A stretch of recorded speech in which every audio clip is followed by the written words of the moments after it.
Olá, começa agora o Pode Prazer, podcast onde o prazer é permitido. Eu sou Manisha Gaia, terapeuta corporal biotantra, especializada em saúde da mulher. Eu sou Daniele Malini, mentora do projeto Biotantra e Origem do Trauma. Bom, o tema de hoje é uma delícia falar, porque prazer é tão bom, tão bom, tão bom que a gente fica viciado nele, então. Ops! Ops! Então, nos outros episódios, né, nós começamos falando sobre o que é o prazer, sobre as culpas relacionadas ao prazer, sobre o não sentir prazer, se é normal ou não.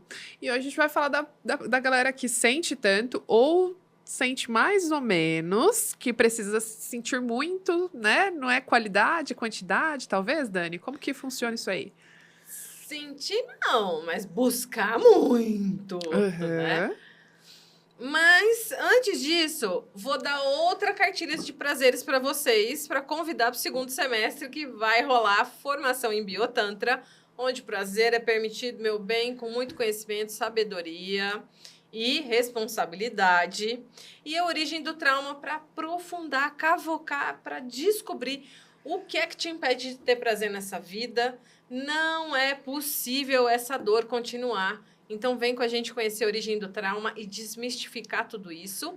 E caso você queira, assim, com muita curiosidade, colocar um pezinho no final de semana, ali de um despertar tântrico, num retiro que traz essa filosofia de vida do Tantra e muito prazer também, meu bem, de vida nas suas práticas. Seja bem-vindo a um retiro que vai acontecer no segundo semestre. Então, algumas cartilhas para vocês se viciarem de prazer agora no segundo semestre.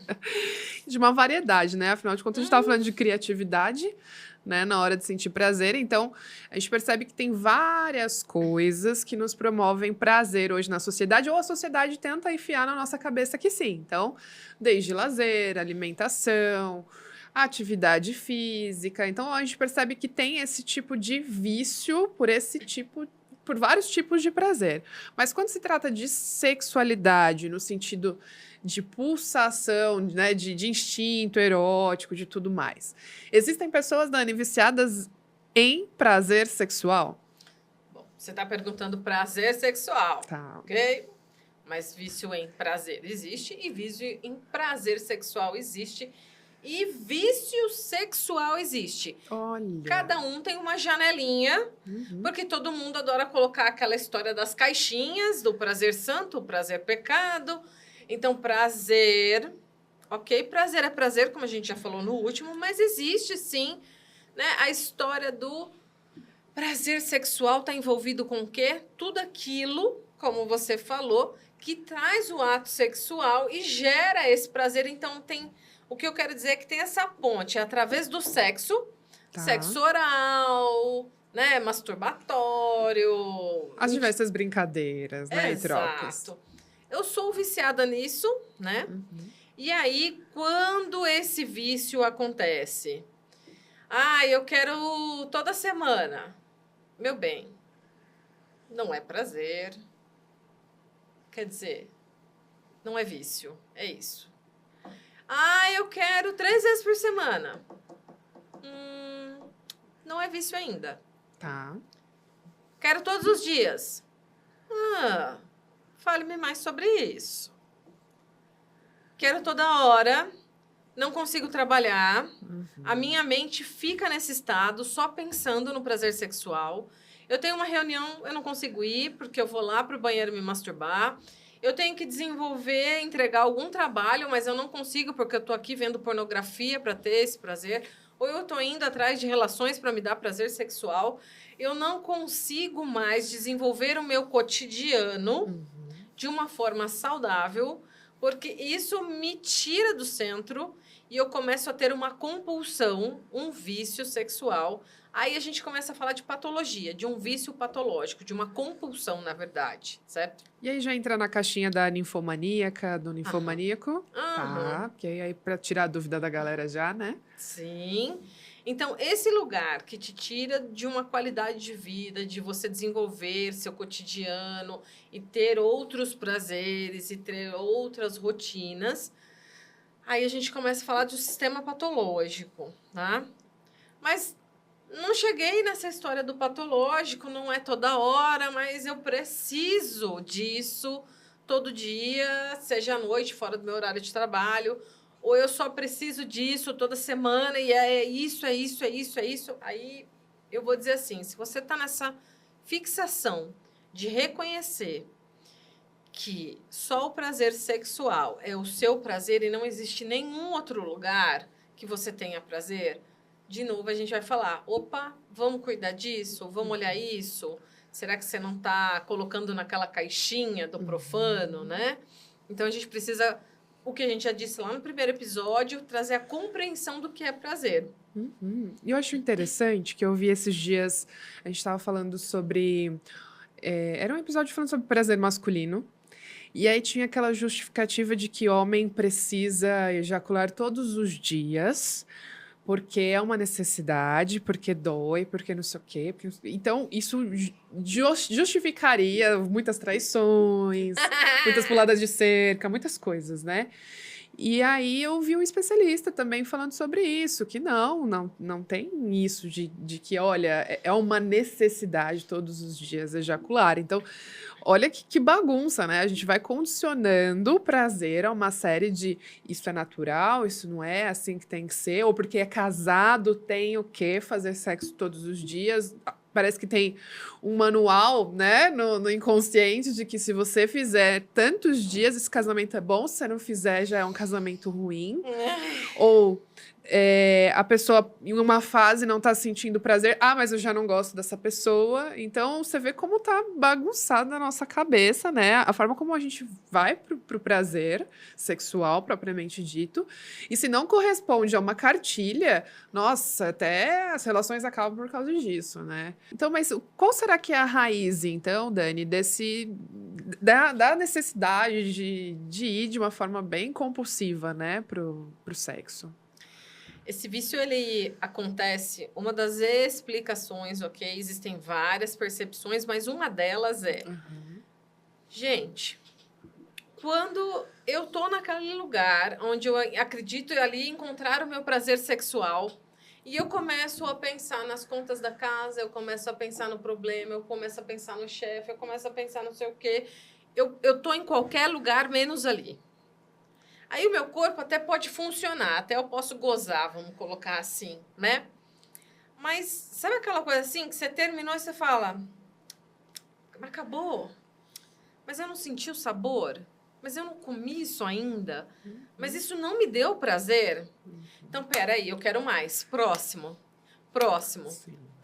Eu vou entrando num estado de não saciar. E aí, esse não saciar vai me levando para esse estado, tipo, eu quero mais, eu quero mais, eu quero mais. Então, enquanto nós não estivermos nesse lugar de presença e mergulhar e se permitir sentir prazer, literalmente, isso não vai me dar uma saciedade, isso não vai fazer sentido. E algo dentro de mim continua ansiando por aquilo. Tem um anseio absurdo sobre aquilo. E eu acho que é por isso que é importante essa relação com a terapia e a busca do autoconhecimento, porque muitas vezes a gente não sabe nem quais são as nossas fomes. Então, eu gosto muito quando você fala isso nos nossos cursos de biotantra, de trauma, né? Sobre a importância de reconhecer quais são as nossas fomes. Porque ainda que a pessoa esteja presente, se ela não reconhecer o que ela está buscando ali naqueles encontros ou naquele encontro, fica sempre essa coisa de, tipo, tem um vazio aqui, mas o vazio é por qual necessidade que eu gostaria de ter sido preenchida e ela não está sendo preenchida, né? E eu vejo isso muito claramente quando o cliente chega na sessão, aí eu pergunto sobre a rotina dele, é aquela rotina extremamente maçante de trabalho e tal, e ele usa o sexo como única fonte de relaxamento, como única fonte de prazer. Ok, o sexo é prazeroso? É prazeroso. Mas se você fica sedento, mesmo tendo um monte de opções ao seu redor, você acha que só a banana vai te satisfazer e não as outras frutas e não uma proteína, um carboidrato, vai ficar difícil, né? Então eu percebo que, além disso, tem essa questão de, tipo, não ter as fontes e não saber a fome, né? Não ver as fontes e não saber a fome, né? Exato. E a gente está tentando, às vezes, preencher um vazio que é redondo com um quadrado. É mais Exatamente. ou menos isso, né? Exatamente.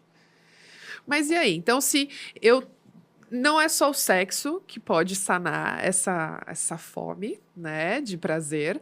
Quais são as outras fontes, então, que pode ser que tenha vício ou que a gente pode saciar para não cair no vício do sexo apenas?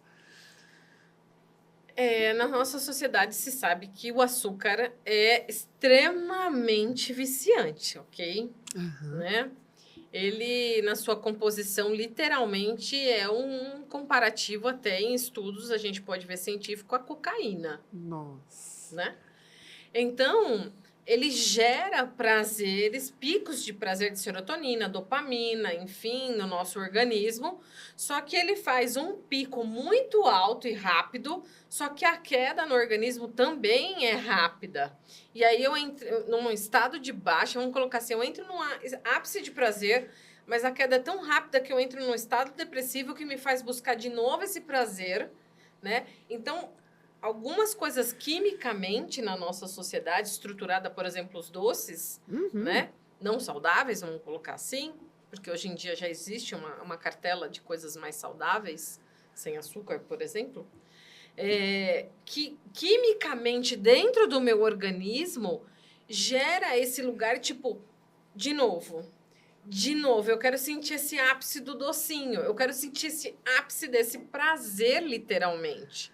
Então, quando esse ápice do prazer acaba e a queda no organismo biológico acontece, eu quero de novo entrar ali naquele lugar e comer de novo. Então, não há só um lugar de tipo, como a gente estava comentando no sexo, da não presença, né? Ou não saciar aquela fome, mas também há uma corresponsabilidade química e biológica dentro do nosso corpo. Então, são várias camadas dentro do nosso ser que nos conduz, às vezes, a esse tal vício do prazer. Tá. E é interessante porque quando a gente pergunta nas avaliações, né? Como é sua rotina, tal, sua alimentação? A pessoa fala, não gosto tanto de açúcar, mas fala, e carboidrato? E as massas, os lanches, lasanha? Sorvetinho. Sorvetinho. E aí fala, não, massa eu adoro. Você fala, tá, né? Então aquela pessoa que vive no restaurante italiano, tá, gente? Não tentem se safar. Pizza. Droga. Aí você falando de uma condição biológica, né, me remete muito ao que vem sendo falado muito na internet hoje. Tem muitas páginas falando sobre TDAH, né, que é justamente uma condição neural onde não é produzido a dopamina, que é esse hormônio que é responsável pela motivação, mas que a gente liga muito com prazer, né? Porque se eu gosto de algo, se eu sinto prazer com algo, vem essa motivação. Mas, na verdade, a dopamina, ela vem para te motivar, né? Mas é muito comum na pessoa que tem TDAH o vício por coisas que lhe deem prazer, né? Então é importante a gente falar disso também, que existem condições neurológicas, como o TDAH, que vão motivando a gente a uma série de coisas, de situações, que vai todo tempo motivando sensações prazerosas, né? Quando você me fala isso, a minha mente, que nem a gente brinca psicologuês, já vai para um âmbito bem maior, né? Então, essa minha mente vai olhar para esse lugar, né? O que acontece dentro desse cérebro que é identificado como TDAH, né? Sim. Existem várias explicações, porque cada história é única e cada aconteceu fatos que conduziu a essa pessoa a chegar a essa situação. Mas, por exemplo, quando a gente fala, que a gente falou lá no primeiro episódio dessa trajetória aqui de prazer, e quando a gente falou sobre prazer especificamente, a gente falou dos neurotransmissores dentro do cérebro, a redução que existe em algumas partes do nosso sistema nervoso, nosso cérebro, para que ele se reduza, e ele reduzindo, ele cria uma baixa da dopamina, e aí o sistema desse ser é ir buscar de novo, e buscar de novo, e buscar de novo. Então, assim, o que dentro dessa história dessa pessoa com TDAH faça com que ela crie esse sistema neural de redução por uma hiperativação, às vezes, ok? Essa hiperativação leva a um estresse, que acaba fazendo esse cortisol sobe, fazendo todo esse outro lugar ter uma redução, os gânglios, o hipotálamo, o lóbulo frontal, enfim, todo esse lugar, acaba tendo uma redução de produção porque tem um ápice de outro hormônio ou outra coisa acontecendo no corpo. E aí, isso acontecendo, eu tenho a redução de produção de outro hormônio que me traz o bem-estar. Então, como esse organismo está nesse déficit, instinto de sobrevivência de todo ser humano é buscar o prazer para se sentir vivo e por todo o condicionamento que há, como a gente já falou. Para se sentir vivo, ele vai buscando prazer. Então, é nesse lugar, assim, a gente não pode falar que foi a biologia, mas que trauma foi esse que desenvolveu esse mecanismo nesse corpo, para esse corpo literalmente ter que depois, compulsivamente, viciadamente, buscar outras formas de prazer, para poder o quê? Organizar internamente. Então, ao mesmo tempo que é louco olhar aqui do lado de fora, que isso assim, nossa, mas é um vício, é uma compulsão, mas eu gostaria que a gente também olhasse para não ficar com o chicote na mão, a beleza que é desse sistema autônomo, tentando te pedir, te implorar, me organiza, me autorregula, vai buscar prazer para mim poder abaixar o cortisol, para mim poder abaixar toda essa desregulação aqui interna e trazer outros hormônios de bem-estar para esse corpo continuar com saúde e vivendo, na verdade, sobrevivendo. Exato. Mas o problema são as consequências desse looping muito rápido, né? Que é o que o vício acaba fazendo, né? Então, belamente você trouxe o TDAH, mas a gente não pode se esquecer que a crise de pânico também faz isso, que a crise de ansiedade também faz isso, que a bipolaridade, quando está na fase maníaca ou da euforia, também faz isso. Então, existem algumas patologias que contribuem para que esse mecanismo aconteça, mas como forma de sobrevivência. Olha que bonito. E aí que é legal o episódio que nós falamos sobre culpa, né?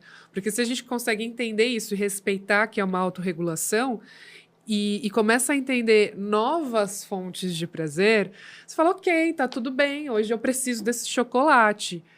E aí eu tô com presença e eu vou comer esse chocolate de uma maneira muito inteira, muito intensa e deixo essa sensação tomar conta de mim, não só enfiar um atrás do outro. Então, é muito legal isso que você traz sobre o não chicote, né? Então, peraí, vamos gerir essa culpa de que eu sou um ser humano imperfeito, tenho minhas dores, tenho a minha loucura.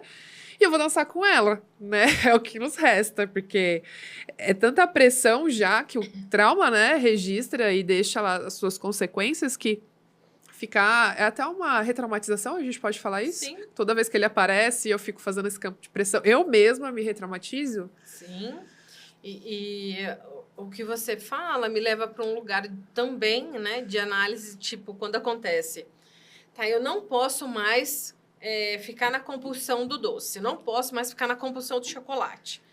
Só que aí eu continuo no estado de inconsciência, vamos colocar assim, de dormência, de não gerir a minha situação de angústia. E aí eu começo a buscar substituições. Aí daqui a pouco é o cigarro, daqui a pouco é o álcool, daqui a pouco é a droga, daqui a pouco é o sexo de uma forma bem dolorosa. Então, quando eu não tenho esse estado de consciência, eu só vou trocando a fonte para saciar esse lugar, porque o meu organismo precisa se estabilizar. E aí, quando eu tomo consciência, quando você falou, qual a forma saudável que eu posso fazer isso para ter saúde? Um yoga, uma terapia, uma respiração, prazeres diversos, campos da minha vida. Como é que eu vou trazer essa gestão? E é interessante que quando a pessoa ela não se propõe a fazer essa nutrição, naturalmente na vida dela, deixar para fazer no momento que está caótico é muito difícil, quase não tem efeito, né? Então eu sempre tento educar os clientes dentro da sessão de Vamos retomar aquilo que você gosta, aquilo que te dá paixão, aquilo que te movimenta. Há quanto tempo você não faz algo que você gosta de verdade, né? Para ir dosando. Ok, tenho que pagar as contas e trabalhar num trabalho chato, não dá para sair dele agora, mas é ele que está disparando as minhas compulsões. Vamos respirar e ver o que é possível ser feito para ir retomando. Então a gente não tem essa cultura, né, de se dar prazeres. É como se a gente pode oferecer tudo para todo mundo, né? De servir, de cozinhar, de cuidar do outro, mas e aí, cara, o mínimo que é a gente, sei lá, se dar um banho gostoso, a gente não faz isso. Com um sabonete que a gente gosta, que é um prazer que pode nutrir a gente não faz. Então, parece que a gente está sempre pensando em coisas muito absurdas. Eu tenho que ter um carro, uma mansão, após e viajar para tal lugar para poder ser feliz, para poder sentir prazer. Mas será que é só isso, né? Hum. Fica sempre adiando, né? A felicidade e adiando o prazer que está atrelado a ela, né? Exato.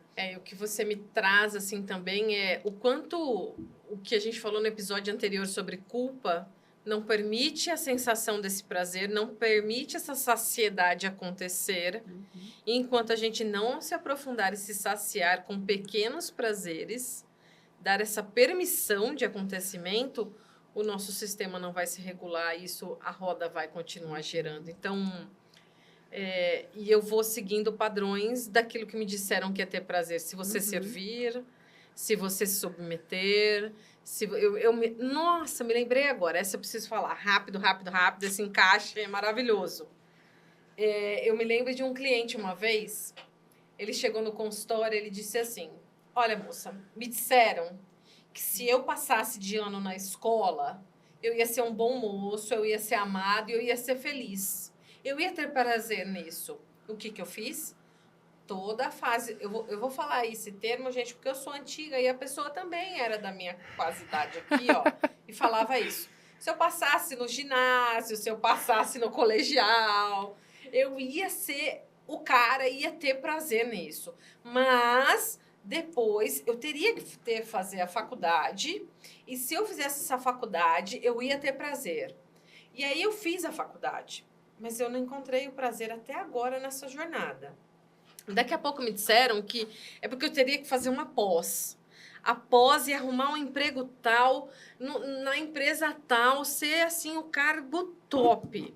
Eu fui lá, eu fiz isso, eu fiz a pós, eu consegui um emprego tal, mas eu ainda não encontrava prazer, eu ainda não tinha felicidade. Era horrível. E aí me disseram, não, sabe o que é? Sabe o que tá te faltando, cara? É um casamento com aquela mulher top. Você precisa casar com aquela mulher top. E aí você vai literalmente ter aquela casa, aquela mulher, aquela construção maravilhosa. Eu consegui a modelo top. Consegui o casamento top, a casa top. Eu não encontrei prazer. Eu não estava feliz. Foi chegando um ponto que eu fui seguindo tudo que todo mundo falou que eu teria prazer e seria feliz. E eu não encontrei. Para mim, já as coisas não estão fazendo mais sentido. Eu tô aqui, eu quero saber o que eu faço, como eu sinto prazer e como eu posso ser feliz. Porque até hoje eu segui tudo que todo mundo mandou, o que a sociedade desenhou, e eu não sei nem quem eu sou, nem como eu sinto prazer e o que eu faço. Então, essa história, esse caso me leva para esse lugar que você acabou de falar também. Enquanto eu seguir as fórmulas do que os outros dizem que é prazer para mim, eu vou ficar viciadamente, compulsivamente seguindo toda a receita que me mandam e não vou sentir nada. Porque isso não vem do lugar de dentro, não vem do lugar autêntico. E eu não me entrego e não sinto prazer. Me veio uma pergunta para talvez dar uma chave aí para a galera que tá aí. Já que a gente falou no último episódio muito sobre isso. A culpa, ela pode ser uma gasolina para o vício? Uma das raízes ali para essas compulsões? Pode. Pode, porque o proibido é mais gostoso, o desafiador é mais gostoso. E se você tem aquela alma rebelde, aquela alma militante, aquela alma que... Alma não, vai, gente. Ego. Que precisa sentir aquela adrenalina para a hora que aquela adrenalina que tá no talo passar e a dopamina chegar. É um ótimo combustível. A culpa, a proibição, a castração. Porque aí eu viro transgressor de tudo isso em busca do prazer. E aí, como isso vai indo em cargas de topo, alto do topo e queda, alto do topo e queda, eu vou aumentando. É que nem às vezes quando a gente escuta pessoas com dependência química que começaram antigamente lá cheirando cola. Sim. E depois aquilo não foi fazendo mais efeito e daqui a pouco foram parar na cocaína, no crack, porque chega uma hora que o organismo vai acostumando com esse sistema, com essa dose, e aí ele precisa de mais. É igual quando o pessoal fala, cuidado quando você toma um remédio por muito tempo, chega uma hora que o organismo acostuma e não faz mais efeito. É a mesma coisa com os nossos hábitos. A gente tem o poder de gerar inúmeras coisas aqui dentro, biologicamente, e dando altas cargas. E aí chega uma hora que isso não faz mais efeito, e eu quero mais, e eu quero mais, e aí vem esse vício, essa compulsão, e isso é um lugar, assim, arriscadíssimo. Bom, então, se a galera identificou algum desses sintomas, né, se viu nessa situação, se sentiu que isso pode estar rolando aí com vocês, busquem ajuda terapêutica, né, qualificada. Tentem, né, avaliar se realmente está faltando ali componentes químicos já no corpo, buscar profissionais qualificados de todos, né, criar uma rede ali, desde a da alimentação, que a alimentação pode ajudar, né, Dani? A atividade física, a psicoterapia, um psiquiatra se realmente for necessário. Então, também sem preconceitos, né? É importante a gente falar sobre isso, porque quando o corpo já tá, não aguento mais produzir isso, não dou conta, a gente precisa ser responsável e dizer que às vezes precisa recorrer, né? No caso de depressão, onde a pessoa não consegue sair da cama, né? A ansiedade que virou síndrome do pânico, não consegue ter uma vida funcional. Então, é importante que se vocês identificaram que esse vício por prazer, independente do prazer, mas aqui a gente sempre fala do sexual, né? Busquem ajuda qualificada sem julgar a si mesmo, né? Tá tudo bem. Mesmo estando no caos, tá tudo bem buscar ajuda, né? Tá tudo certo. Então é isso. Esse foi o Pode Prazer, o podcast onde o prazer é permitido. Eu sou Manisha Gaia. Eu sou Daniele Malini. E compartilhem, curtam, né? Manda lá para aquele amigo, aquela amiga para se inscrever no canal, porque educação sexual tá precisando, né? Estamos precisada nesse país. E todo mundo merece sentir prazer com qualidade, com presença, como foi dito no podcast.